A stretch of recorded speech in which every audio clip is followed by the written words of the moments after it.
After The Heirs, something subtle but important changed in how Lee Min-ho was perceived, and it wasn't just about popularity. By that point, he was no longer simply a successful actor with a few strong roles behind him. He had become a benchmark. And once an actor becomes a benchmark, the rules of evaluation change completely.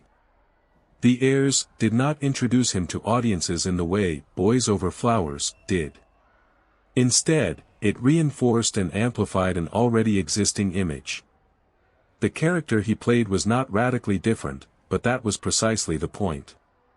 The project confirmed that his appeal was not accidental or limited to one role.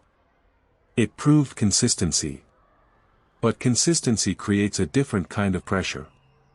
When audiences start expecting a specific emotional tone, a certain type of presence, and a familiar rhythm of performance, deviation becomes difficult. It's no longer enough to be good. You have to be correct within the expectations you've already set.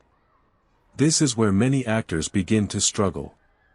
They either repeat themselves too closely and become predictable, or they try to break away too aggressively and lose their audience. What makes Lee Min-ho's case interesting is that he chose neither extreme. Instead, his career after The Heirs moved into a phase of controlled adjustment. Projects following that period didn't attempt to erase what had been established. They carefully stretched it. The changes were often subtle, slightly different emotional dynamics, variations in character authority, adjustments in pacing, but they were enough to signal movement without causing dissonance.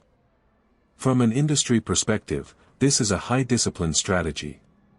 It requires coordination between the actor, management, and project selection. Every role becomes less about individual performance and more about long-term positioning. However, this strategy has a ceiling.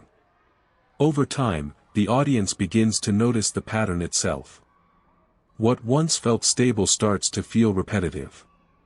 This is the stage where transformation becomes necessary, but also most dangerous. Looking back, The Heirs wasn't just another success. It was the moment where Lee Min-ho's career shifted from growth to maintenance. And maintaining success is often far more complex than achieving it.